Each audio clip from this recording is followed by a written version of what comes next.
አርሰናል ይህንን ተጫዋች የሚያስፈርም ከሆነ እመኑኝ የሚያቆመው አይኖርም።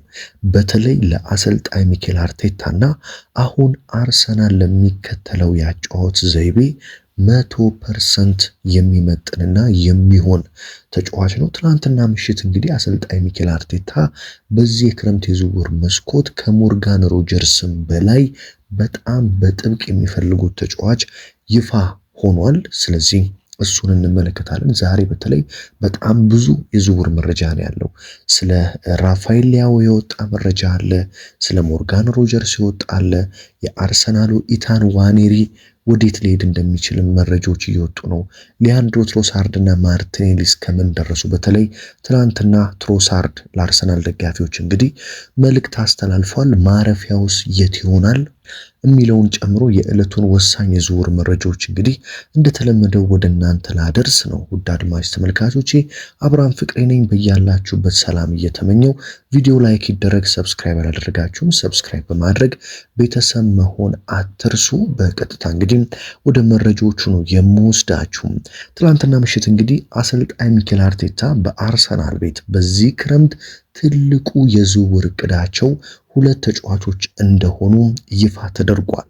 እንግዲህ በተደጋጋሚ እኔም በዝውውር መረጃዎቼ እንዳነሳውላችሁ ያው ሞርጋን ሮጀርስ አንደኛው ነው። ትናንትና ግን ለአርቴታ ከየትኛውም ተጫዋች በላይ ዘንድሮ ኤምሬትን እንዲረግጥላቸው የሚፈልጉት ተጫዋች የኒውካስትል ዩናይትዱ የመሃል ሜዳ ተጫዋች ሳንድሮ ቶናሊ እንደሆነ ትናንትና ምሽት እንግዲህ ተረጋግጧል ማለት ነው። ሳንድሮ ቶናሊ እንግዲህ በአርቴታ በጣም የሚወደድ በጣም የሚደነቅ ተጫዋች ነው። በነገራችን ላይ ሳንድሮ ቶናሊ ብዙዎቻችሁ ይህንን ታውቃላችሁ ብዬ አስባለሁ። የአጫወት ዘይቤው የኒውካስትልን ጨዋታ በተደጋጋሚ ካያችሁ ለአርሰናልና በተለይ አሰልጣኝ ሚኬል አርቴታ ለሚከተሉት የጨዋታ ፍልስፍና 100% መጥቶ መሰካት የሚችል አይነት ተጫዋች ነው። በጣም የማይደክመው በጣም ጉልበተኛ፣ በአካሉ በጣም ጠንካራ፣ የሚሮጥ የማይደክም አይነት ተጫዋች ነው። እንደዚሁም ደግሞ በጣም በአይምሮም ፈጣን የሆነ ተጫዋች ነው። አሰልጣኝ ሚኬል አርቴታ አርሰናል ቤት ስትመጡ እንግዲህ እያንዳንዱ ተጫዋች አርሰናል ቤት ውስጥ አሁን ሁሉም በሚባል ደረጃ በአካል በጣም ጠንካራ የሆኑ ተጫዋቾች እየቀሩ ደከም ያሉት ደግሞ አርቴታ በተለይ ባለፉት 3 ዓመታት ቀስ በቀስ ደከም ያሉትን እየሸኘ በጣም ጠንካራዎች በጣም የሚሮጡ ወርክሬታቸው ከፍ ያሉ ተጫዋቾችን እንዳመጣና አሁንም ያሉትን እንደዛ እያስቀረ እንደሆነ እናውቃለን። አርቴታ እንደዚህ አይነት ባህሪ ያላቸውን ተጫዋቾች ይወዳል። ታዲያ የኒውካስትሉ ሳንድሮ ቶናሊ የዘንድሮ የክረምት የዝውውር ዋነኛ የአርቴታ ታርጌት እንደሆነ ተሰምቷል። ማክፓይሶቹ ኒውካስትል ዩናይትዶች እንግዲህ ለዚህ ተጫዋች 100 ሚሊዮን ፓውንድ እንደሚፈልጉ ተጠቁሟል። ያው 100 ሚሊዮን ፓውንድ ትንሽ አርሰናል ተወዶብኛል እያለ ነው የሚገኘው። ነገር ግን ማክፓይስ ኒውካስትል ዩናይትዶች ከ100 ሚሊዮን ፓውንድ ውጪ ወይ ፍንክች እያሉ ይገኛሉ። አንድሬ ቤርታ እንግዲህ ከአርቴታ በተሰጣቸው ስም ዝርዝር ምክንያት ሳንድሮ ቶናሊን ጉዳዩን እየተከታተሉ ይገኛሉ። ከወኪሎቹ ጋር በኒውካስትል ቤትም ስላሉ ጉዳዮች በደንብ አንስተዋል። አሁን ዋጋው ላይ ነው ትንሽ አለመስማማት ያለው። አርሰናል ይህንን ተጫዋች በዚህ ክረምት በጣም ማስፈረም ይፈልጋል። ነገር ግን አሁን ፍጥነት ያስፈልጋል። አርሰናል ቤት ዘንድሮ በተለይ ባለፈው ዓመት ትዝ ይላችኋል በጣም በፍጥነት ነበር አርሰናል ተጫዋቾችን ሲያስፈርም የነበረው። አሁንም በእርግጥ በጣም ገና ነው፣ የዝውውር መስኮቱ በጣም ገና ነው። ነገር ግን እነዚህ እንደ ሳንድሮ ቶናሊ ያሉ ተጫዋቾች በብዙ ቡድን ይፈልጋል። አሁን ለምሳሌ ሳንድሮ ቶናሊ በዩናይትድ ይፈልጋል። ሊቨርፑሎችም ሊያገኙት ይፈልጋሉ። ሌሎች በጀርመን በስፔን ያሉ ቡድኖች በጣም ይፈልጉታል። ስለዚህ እንደዚህ አይነት ወርልድ ክላስ የሆኑና በጣም ምርጥ የሆኑ ተጫዋቾች ሲገኙ ዝውውሩ ላይ ትንሽ መፍጠን ያስፈልጋል ብዬ አስባለሁ። ስለዚህ ሳንድሮ ቶናሊ እና ሞርጋን ሮጀርስ ናቸው ዋነኛ የአርቴታ የክረምቱ ትልቅ እቅድ የሆኑት ማለት ነው። በሞርጋን ሮጀርስም ጉዳይ ፍጥነት ያስፈልጋል የምላችሁ ለዚህ ነው። በእርግጥ ሞርጋን ሮጀርስ ቅድሚያ የሚሰጠው ለአርሰናል ነው። ነው እየተባለ የሚገኘው። ለዝውውሩ በጣም ቅርበት ያላቸውና ታማኝ የሚባሉ የዝውውር የመረጃ ምንጮች እንደነ ዴቪድ ኦርንስቲን እንደነ ፋብሪዚዮ ሮማኖ ጨምሮ እና አሌክስ ክሩክን ጨምሮ ማለት ነው እያነሱ የሚገኙት ምንድነው ሞርጋን ሮጀርስ ፍላጎቱ አርሰናልን መቀላቀል ነው። በተለይ አርሰናል ቤት ሲመጣ በርካታ እንግሊዛውያን ተጫዋቾች ስላሉ አዲስ እንደማይሆንበት ያውቃልና ወደ አርሰናል መምጣት ይፈልጋል እያሉ ይገኛሉ። ነገር ግን ትናንትና ምሽት ባየር ሙኒክ ወደ ሞርጋን ሮጀርስ ዝውውር ተቀላቅሏል። ከአርሰናልም ለመቀማት እቅድ እንዳለው ጭምር ነው እየተነገረ የሚገኘው። ዩናይትድም የሞርጋን ሮጀርስ ፈላጊ ነው። ሌሎችም በርካታ ቡድኖች የሞርጋን ሮጀርስ ፈላጊ ናቸው። ስለዚህ እዚህም ላይ የተወሰነ ፍጥነት ከሌለ በመሃል ዝውውሮች ሊጠለፉ ይችላሉ። ብዙ የዝውውር ጠለፋዎችን ተመልክተናል።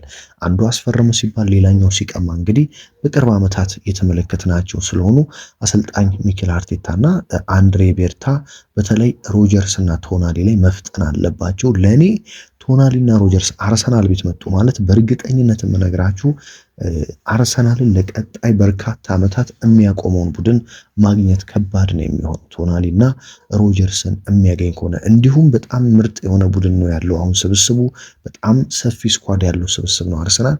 ነገር ግን እንደ ሮጀርስና ቶናሊ አይነት ተጫዋቾች የሚመጡ ከሆነ ደግሞ ሌላ ታሪክ ነው ማለት ነው። እዚህ ጋር እንግዲህ ከአርሰናል ቤት ስለሚለቁ ስለ 3 ተጫዋቾች ላንሳና ወዴት እንደሚሄዱም በስፋት እየተዘገቡ ያሉ መረጃዎች አሉ። እነሱን ላንሳላችሁ። እንግዲህ የመጀመሪያው ተጫዋች ኢታን ዋኔሪ ነው። ብዙዎች ኢታን ዋኔሪ በአርሰናል ቤት እንዲቆይ ይፈልጋሉ። ምክንያቱም ጥሩ አቅም ያለው ተጫዋች ነው። የአርሰናል የአካዳሚ የሄል ኢንድ ውጤት ነው። ስለዚህ ልክ እንደ ሉዊስ ስኬሊ በአርሰናል ቤት ለምን አይቆይም የሚል ጥያቄን ያነሳሉ። ነገር ግን ኢታን ዋኔሪ በአርቴታ የጨዋታ ፍልስፍና ውስጥ ያን ያህል ቦታ የሚያገኝ ተጫዋች አይደለም ካሁን በኋላ። ስለዚህ እሱም ደግሞ ተቀያሪ ወንበር ላይ ቁጭ ማለት አይፈልግም፣ መጫወት ይፈልጋል በዚህ እድሜው እና የኢታን ዋኔሪን ጉዳይ በጣም በቅርበት እየተከታተለ የሚገኘው ቡድን የእንግሊዝ ፕሪሚየር ሊጉ ኒውካስትል ዩናይትድ እንደሆነ ተሰምቷል። ያው ኢታን ዋኔሪ በውሰት ወደ ፈረንሳይ ማርሴይ አቅንቶ ነው የመጣው። ከዛ ከመጣ በኋላ አሁን በቋሚነት ይሸጣል ተብሎ እየተጠበቀ ይገኛል። ኒውካስትል ዩናይትድ ታዲያ ምናልባትም ከሳንድሮ ቶናሊ ዝውውር ጋር የተወሰነ ገንዘብ ጨምሮ አርሰናል ኢታን ዋኔሪን ለመስጠት አለም ደግሞ ብቻ ለብቻ በሆነም ዝውውር ኢታን ዋኔሪን ወደ ሴንት ጄምስ ፓርክ ለማምጣት ኒውካስትሎች እያጣሩ ነው የሚገኙት። ማርቲኔሊ በጣም በሰፊው እንግዲህ ወደ ጀርመኑ ባየር ሙኒክ የመሄድ እድሉ ሰፊ ሳይሆን እንዳልቀረ እየተዘገበ ይገኛል። ያው ጋብሪኤል ማርቲኔሊ እንግዲህ ዘንድሮ አርሰናልን በዚህ ክረምት ይለቃሉ ተብሎ ከሚጠበቁ ተጫዋቾች ስም ዝርዝር ውስጥ ይገኛል። ታዲያ የጀርመኑ ባየር ሙኒክ ደግሞ የዚህ ብራዚላዊ የግራ መስመር ተጫዋች አድናቂ ነው። ለረጅም ጊዜ ሲከታተለው ነበረ። በዚህ ክረምት ታዲያ ባየር ሙኒኮች ማርቲኔሊን ከአርሰናል ማስፈረም የሚችሉበትን ጉዳዮች እያጣሩና እየተከታተሉ እንደሚገኙ ተዘግቧል ማለት ነው። ሊያንድሮ ትሮሳርድ እንግዲህ ትላንትና አንድ መልእክት አስተላልፏል። ምን ሲል ነው የተናገረው? አሁንም እኮ የአርሰናል ተጫዋች ነኝ፣ ገና አርሰናልን አልለቀኩም። ስለዚህ አሁንም የአርሰናል ተጫዋች ነኝ ሲል የተናገረ ሲሆን ነገር ግን ቀጣይ ቆይታዬ ገና አልተረጋገጠም። በአርሰናል ነው የምቆየው ወይስ ወደ ሌላ ቡድን ነው የሚሄደው የሚለው ገና የታወቀ ነገር የለም። ስለዚህ አሁንም የአርሰናል ተጫዋች ነኝ እንረጋጋ ሲል ሊያንድሮ ትሮሳርድ እንግዲህ ትላንትና ከጋዜጠኞች ጋር አርሰናልን ትለቃለህ ወይ ብሎ ለቀረበለት ጥያቄ መልስ ሰጥቷል ማለት ነው። እንግዲህ ትሮሳርድ በጣም የሚፈልገው በስፔኑ ክለብ አትሌቲኮ ማድሪድ ነው። አትሌቲኮ ማድሪድ በጣም ሊያንድሮ ትሮሳርድን እያሰበበት ይገኛል። ስለዚህ ሊያንድሮ ትሮሳርድ ምናልባትም ወደ አትሌቲኮ ማድሪድ ወደ ስፔን ሄዶ ልንመለከተው እንደምንችል መረጃዎች ያሳያሉ። ነገር ግን የትሮሳርድና የማርቲኔሊ ነገር ዘንድሮ ያበቃ እየመሰለ መጥቷል ማለት ነው። ሌላኛው እንግዲህ ስለ ራፋኤል ሊያኦ ማንሳት አለብን። የብዙዎቻችሁ ጥያቄ እንደሆነ አውቃለሁ። የኤሲ ሚላኑ ተጫዋች ራፋኤል ሊያኦ እንግዲህ ወደ ፕሪሚየር ሊግ መምጣት እፈልጋለሁ ወይ ፕሪሚየር ሊግ ወይ ስፔን ላሊጋ ነው መጫወት የምፈልገው? በሁለቱም በስፔንም በእንግሊዝም ጥሩ አቅሜን ማሳየት እንደምችል አውቃለሁ። የእንግሊዝ ጨዋታዎችን በደንብ እከታተላለሁ። የፕሪሚየር ሊግ አድናቂ ነኝ ሲል ራፋኤል ሊያው ትላንትና ኤስ ሚላንን መልቀቁ እንደማይቀር ፍንጭ ሰጥቷል ማለት ነው። በተለይ ባለፈው የውድድር ዓመት በኤስ ሚላን ቤት አንደኛ በቦታው አልነበረም ሲጫወት የነበረው። ስለዚህ እንደፈለገው ተጽዕኖ መፍጠር አልቻለም ነበር። ስለዚህ አሁን ወደ ፕሪሚየር ሊግ የመምጣት እድሉ ሰፊ ሊሆን ይችላል። በፕሪሚየር ሊጉ እንግዲህ ሁለት ቡድኖች ይፈልጉታል። አርሰናል እና ማንቸስተር ዩናይትድ እንግዲህ የራፋኤል ሊያው ፈላጊ ናቸው።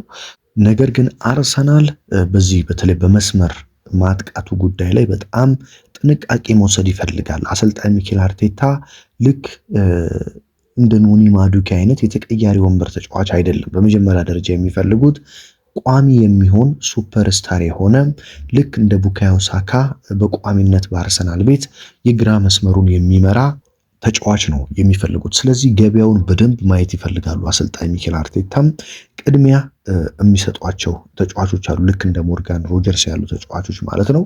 ከዛ በኋላ ነው በተለይ ትሮሳርድም ማርቲኔሊም የሚለቁ ከሆነ በግራ መስመር ላይ ሁለት ተጫዋች ነው የሚመጣው። አንደኛ ቋሚ የሚሆን ተጫዋች ይመጣል፣ ሁለተኛ ተቀያሪ የሚሆን ተጫዋች ይመጣል። ስለዚህ በዚህ ቦታ ላይ በጣም ለረጅም ጊዜ መሆን የሚችል ቋሚ መሆን የሚችል ብቃቱ የተረጋገጠ ተፈትኖ በፕሪሚየር ሊጉ የታየ መጥቶ እንደመጣ ቋሚ ሆኖ መጫወት የሚችል ተጫዋች ስለሆነ የሚፈልገው አሰልጣኝ ሚኬል አርቴታ በደንብ እዚህ ቦታ ላይ ጥንቃቄ ማድረግ ይፈልጋል። አሰልጣኝ ሚኬል አርቴታ ያው መሃል ሜዳ ላይ ስትመጡ ብዙ አማራጮች ስላሉ በጣም ሱፐርስታር ላምጣ ላትሉ ትችላላችሁ። ተቀያሪ የሚሆን ቋሚ ቢሆንም ያን ያህል ለክፉ ማይሰጥ ተጫዋችን ልታመጡ ትችላላችሁ። ምክንያቱም አርሰናል መሃል ሜዳ ላይ በጣም ብዙ አማራጭ አለው። ኤዜ አለ፣ ኦዴጋርድ አለ፣ ራይስ አለ፣ ዙሜንዲ አለ፣ ሉዊስ ስኬሊ አለ፣ ሚኬል ሜሪኖ አለ፣ ካይ ሃቨርትዝ አለ። እዚህ መሃል ሜዳ ላይ መጫወት ይችላል። ስለዚህ ብዙ አማራጮች ስላለው አርሰናል መሃል ሜዳ ላይ ላይጨነቅ ይችላል። ነገር ግን ይሄ የትሮሳርድና የማርቲኔሊ ቦታ እንደዚሁም ደግሞ የጁሪየን ቲምበር ቦታ በጣም ትኩረት የሚሻ ሴንሲቲቭ ኤሪያ ነው። ምክንያቱም ቦታው አስተማማኝ አይደለም። የቲምበር ቦታ እንደምታውቁት ቲምበር ምርጥ ተከላካይ ነው። አዎ፣ ነገር ግን ጉዳቶች ደግሞ እያጠቁት ተመልክተናል ባለፉት ጥቂት ዓመታት። ያውም ደግሞ የሚያናደው ነገር በተለይ እንደ አርሰናል ደጋፊ ስትመለከቱት ቲምበር ላይ የሚደርሱት ጉዳቶች ቀላል ሳይሆኑ ረጅም ጊዜ የሚያርቁ ጉዳቶች ናቸው። ስለዚህ እዚህ ቦታ ላይ በጣም ምርጥ የሆነ ተከላካይ ያስፈልጋል። ቲምበር እንደተለመደው ጉዳት የሚያስተናግድ ከሆነ በደንብ ተሰልፎ ቋሚ ሆኖ ቦታውን መሸፈን የሚችል እንደዚሁም ደግሞ የትሮሳርድና የማርቲኔሊን ቦታ አይታችሁት ከሆነ ሴንሲቲቭ ቦታ ነው። ማርቲኔሊ ያው ማርቲኔሊ ነው። በጣም ለኔ ደካማው አርሰናል ቤት አሁን ላይ ካለ ሙሉ የአርሰናል ስብስብ ደካማው ተጫዋች ማን ነው ብትሉኝ ለጋብሪኤል ማርቲኔሊ ነው ልላችሁ የሚችለው። አዎ ትልቅ ነገር አድርጓል አርሰናል። በተለይ በመጀመሪያዎቹ ትረስት ዘ ፕሮሰስ ዓመታት በጣም ጥሩ ስራዎችን ሰርቷል። ነገር ግን ጥሩ ስራው ፍሬ ከሌለው ምንም ጥቅም የለውም። በስተመጨረሻ የፕሪሚየር ሊጉን ዋንጫ አሳክቷል። ስለዚህ ማርቲኔሊ ከአርሰናል ቤት ቢለቅ ብዙም የሚከፋ ሰው አለ ብዬ አላምንም። ስለዚህ ይሄ ቦታ ትሮሳርድም አንዴ ሲመጣለት ይመጣለታል፣ ሲጠፋበትም ይጠፋበታል። አሁን ደግሞ ከእድሜው መሄድ ጋር ተያይዞ እዚህ ቦታ ላይ በጣም ምርጥ ተጫዋች ስለሆነ የሚያስፈልገው ለዚህ ነው ጊዜ እየወሰደ የሚገኘው ማለት ነው። እንግዲህ ዛሬ ያሉት በጣም ወሳኝ የዝውውር መረጃዎች እነዚህ ናቸው። በዚሁ ግን ሌሎችም ትልልቅ የዝውውር መረጃዎችን ላነሳላችሁ ወዳለሁ። እንግዲህ በዚህ ክረምት ይፈጠራሉ ተብለው ከሚጠበቁ ዝውውሮች መካከል ሪያል ማድሪድ ቤት እየተካሄደ ያለው ነገር ብዙዎችን እንግዲህ ድራማ ነው እየተካሄደ የሚገኘው። እንደምታውቁት ሪያል ማድሪድ ቤት የፕሬዝዳንት ምርጫ አለ። እስከ ማክሰኞ ነው የሚታወቀው ማን እንደሚያሸንፍ። ለዚህም እንግዲህ የአሁኑ የሪያል ማድሪድ ፕሬዝዳንት ፍሎሬንቲኖ ፔሬዝ በ150 ሚሊዮን ፓውንድ እንግዲህ አንድ ወሳኝ ኮከብ ተጫዋች ወደ ማድሪድ ቤት ማምጣት እንደሚፈልጉ ተናግረዋል ማለት ነው። ታዲያ እንደ ፋብሪዚዮ ሮማኖ ሌሎችም የቴሌግራፍ ታማኝ የሚባሉ ዘጋቢዎች እያነሱት እንደሆነ ወደ ሪያል ማድሪድ ቤት የሚመጣው ኮከብ ፍሎሬንቲኖ ፔሬዝ ፕሬዝዳንትነቱን ካሸነፉ የባየር ሙኒኩ ተጫዋች ሚኬል ኦሊሴ እንደሆነ መረጃዎች እያሳዩ ይገኛሉ። ሚኬል ኦሊሴ በሪያል ማድሪድ እንደሚፈለግ ተነግሮታል። ስለዚህ ፍሎሬንቲኖ ፔሬዝ ፕሬዝዳንት ሆኖ የሚመረጡ ከሆነ ኦሊሴን ከሙኒክ ለማምጣት በከፍተኛ ሁኔታ ይጋደላሉ ተብሎ ይጠበቃል። ያው ባየር ሙኒኮች 200 ሚሊዮን ዩሮን ብታመጡ አንለቀውም እያሉ ቢገኙም ማድሪድ እንግዲህ ማድሪድ ነው፣ ብዙ ጊዜ ከጠየቀ እምቢ አይባልም። ተጫዋቾች እንግዲህ የመጨረሻ ህልማቸው ለማድሪድ መጫወት እንደሆነ ይታወቃል። ነገር ግን ከፕሪሚየር ሊግ እንዳልሆነ ያ ተጫዋች ተናግረዋል። ስለዚህ ዴክላን ራይስ ከአርሰናል ቤት አይለቅም ማለት ነው። ዴክላን ራይስ ብዙዎች እንግዲህ ጥያቄ ስለነበራቸው ነው ወደ ማድሪድ ይሄዳሉ የሚል። ነገር ግን ዴክላን ራይስ ወደ ማድሪድ በፍጹምና በጭራሽ እንደዚሁም ሪካርዶ ካላፊዮሪም ወደ ማድሪድ እንደማያቀና ከአርሰናል ቅርበት ያላቸው የመረጃ ምንጮች ያሳያሉ ማለት ነው። እንግዲህ ውድ አድማጭ ተመልካቾቼ የዕለቱ ወሳኝ ስፖርታዊ ጥንክሮቼ እነዚህን ይመስላሉ። ዝውውርን የተመለከቱ እንግዲህ ወቅቱ የዝውውር ነው። በየዕለቱ በጣም ወሳኝ ፈጣን የዝውውር መረጃዎች ይወጣሉ። እኔም እንግዲህ ከዛሬ ጀምሮ ከትላንትና ጀምሮ በእርግጥ በሁለተኛውም ቻናል በዚህም ቻናል ወደ እናንተ ታማኝ መረጃ ምንጮችን እንደ ሁልጊዜው ማድረስ ጀምሬያለሁ። ባለፈው ዓመትም ትዝ ይላችኋል ብዙ ዝውውሮችን እንደነ ቪክተር ዮኬሬሽ እንደነ ኖኒ ማዱኬ እንደነ ኬፓ አሪዛባላጋ ያሉ ዝውውሮችን በታማኝነት ወደ እናንተ አድርሻለሁ። በስተመጨረሻም ሁሉም ተጫዋቾች የአርሰናል ሆነው የፕሪሚየር ሊጉ ዋንጫ መጥቷል። ዘንድሮስ እነማን ይመጣሉ የሚለውን ከታማኝ ምንጮች ብቻ ማድረሴን እቀጥላለሁ። ስለዚህ ሰብስክራይብ ማድረግ፣ ቤተሰብ መሆን፣ መረጃዎች ሲለቀቁ ደግሞ እየገባችሁ መከታተል አትርሱ። በሌላ መረጃ በሌላ ደግሞ ወሳኝ ጥንቅር እስከምንገናኝ ድረስ በያላችሁበት ሰላም ተመኘሁላችሁ።